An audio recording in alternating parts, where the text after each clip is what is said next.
This piece of spalted maple that I got from eBay, there is a nice bark inclusion on the side.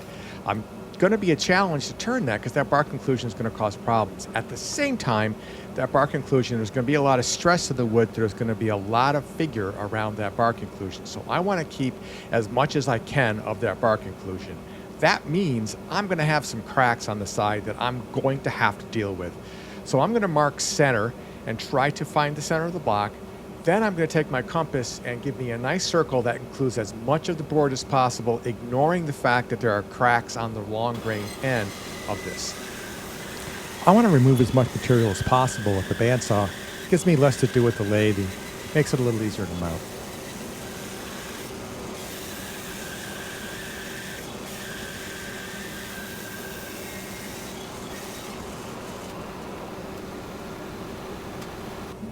Okay, back at the lathe.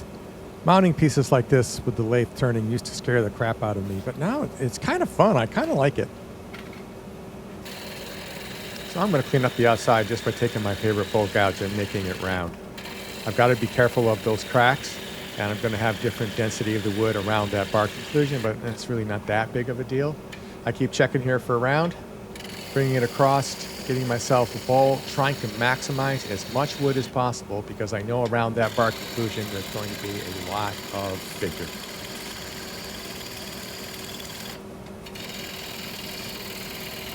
I'm starting to work on that transition from the side to the bottom. I've got the circle marked for where the chuck will attach, but I want that transition to be a little smoother. I've been noticing that some of mine I think are too abrupt and it gets a little too thick in that area. So I've been working on making this gentler so it's easier when I hollow to really give me an even consistency right along that bottom to the foot. Little cleanup with the carbide so that I can get the chuck to attach. Now, as I look at this, I see that that transition is not what it should be. It needs to be more gentle. I need to work on that. I can unscrew it and then we can flip it around and start to do some hollowing.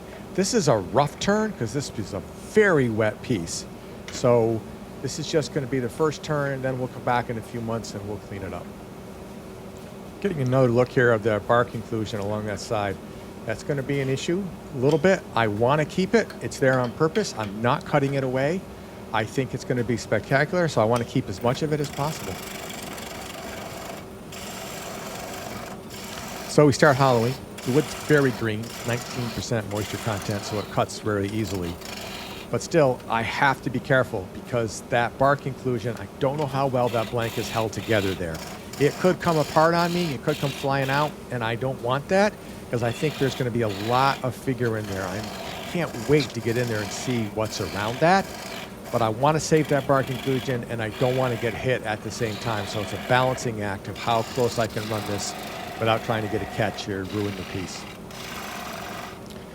The end grain has some cracks, and like I said, I don't want to cut it away. So I'm going to reinforce it right here with some CA glue, just pouring it into there, trying to make sure it holds together. Now this is not necessarily the bark inclusion. You can see it right there. There's the bark inclusion, but that's the end grain there. So the bottom of the tree is at the floor and the top, the branches are up above coming at you. So you're looking down at the branch. That's where it cracked. I could have cut that away, but I didn't want to lose any of that bark inclusion because I think there's a lot of figure around that and I want to keep as much of it as possible. Piece is very green, so I want to try and slow down the drying. I don't have any anchor seal, so I'm going to just put some shellac on it and hope for the best. I'll have a tent upstairs with a dehumidifier in it that lets everything dry, so this seems to work. The shellac seems to let it dry. It'll probably be ready in a couple of weeks. You can start to see some of the figure right there. It's looking pretty good. So we're going to let this sit for 6 weeks or so. And when I get time, I'll come back to it and we can finish the turn.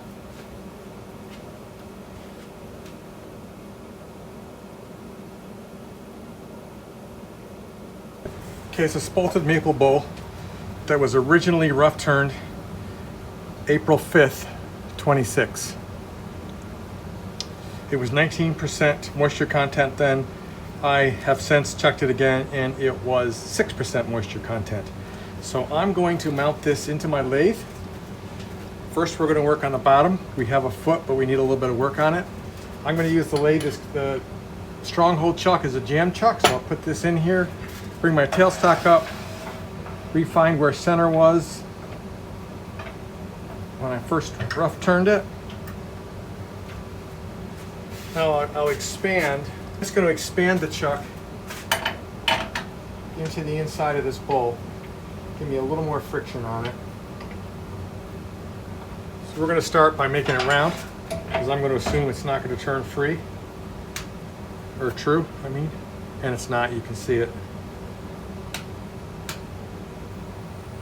It's moved a lot. Spalted maple moves, that's what it does.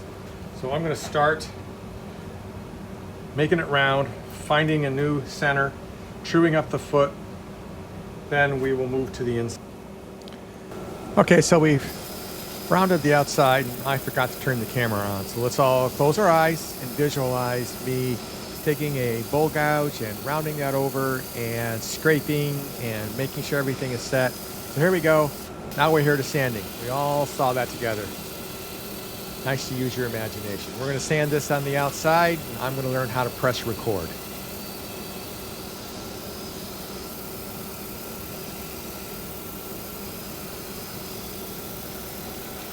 Okay, I sanded the outside to 220. I'm going to take it off the lathe. We're going to have to flip it. I'm going to have to change chucks. The foot's a little too small for the stronghold, so I'm going to go to the Nova chuck.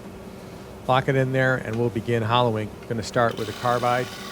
Work on those walls. I got to be careful again. There's a bark inclusion on that side, and I don't know how well it's attached. At this point, this is pretty easy. The only issue I have is how well is that side attached. The carbide's making quick work with this. The wood is nice and dry. You can see it's coming off the dust and not coming off in ribbons. So I'm going to keep going. How close can I get on the side? As I look at this in editing, it kind of looks like there's a bit of a wobble to it. That's a bit of an oval. But when I went back and looked at the bowl itself, it looks round. So I think this is a trick of the camera angle. I'm not sure what that is. We're going to bring that down, bring that bottom in, and then we'll be prepared for sanding. Okay, finished up the hollowing. Moving on to power sanding. I'm going to go from 120 grit to 220 grit, walking the grits in between.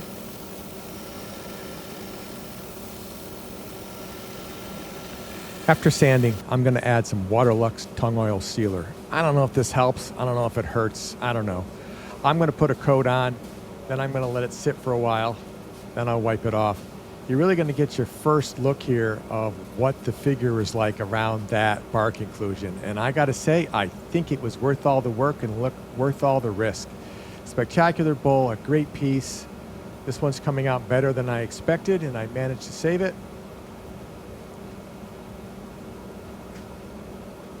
With the tung oil dried next day, I'm going to add what will become several coats of Waterlux semi-gloss. I'll buff, lightly sand between each coat and keep adding it. This is going to really bring out the figure in this wood and make it really pop.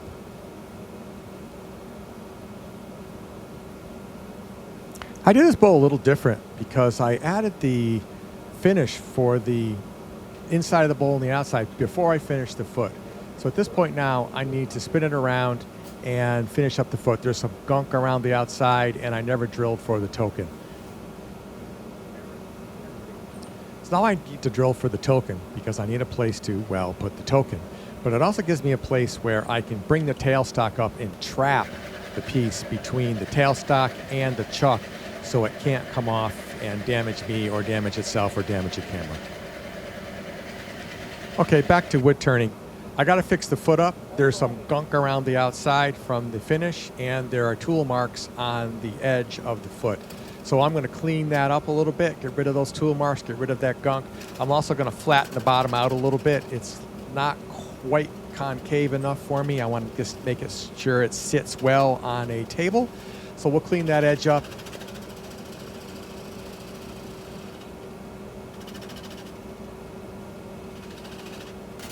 Switching off to a skew chisel, a little bit on its side. Negative rake scraper to clean up any final little pieces, any little tear out. Okay, with all the turning finished, I'm going to keep it in the lathe so it'll hold on to it for me. And I'm going to put several coats of Waterlux semi-gloss on the bottom, and I'll probably add a little more to the sides there. As you can see, I'm already doing that. I will let it dry, buff between coats, and I'll add 3 or 4 coats to it. And then we'll be almost ready to finish this guy up. I'm going to use some Starbond medium CA glue to put a token into that hole we drilled on the bottom. I don't need to mount it anymore, so I can use this for the token.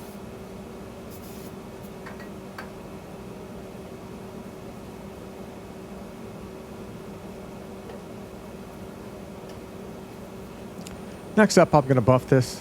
I'm using the BL buffing system, the little round system for the lathe. I'm going to start with triple E, move on to diamond, and then finally I'm going to add the wax to the outside.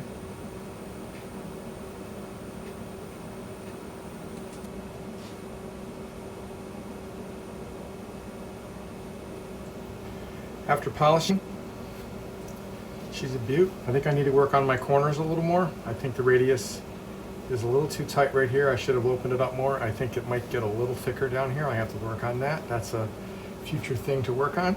Fortunately, I have more bowl blanks and lots of videos to make, so I can work on those then. So we can see the bark inclusion stayed. I managed to keep it in. There's that figure that I was talking about. Right in through here. Didn't go very deep, didn't really affect the structural integrity. The end grain is here, there's a bit of a crack here, but if I'd have removed that cracking on the end grain here, then I would have removed the bark inclusion, and I didn't want to do that. I have another bark or branch, it looks like that at least started right into here. And you can see the other side, there's the other side of that branch that started and the figure that goes around it. And there is the bark inclusion from the backside. And this one's a wrap. My wife decorated it with SpongeBob and a hamburger and French fries. This is a beautiful piece. I'm glad I kept that bark inclusion in there. There's some fantastic figure. Thanks for watching. Please like and subscribe. Any suggestions for future videos, please add it into the comments. And I'll see you next week.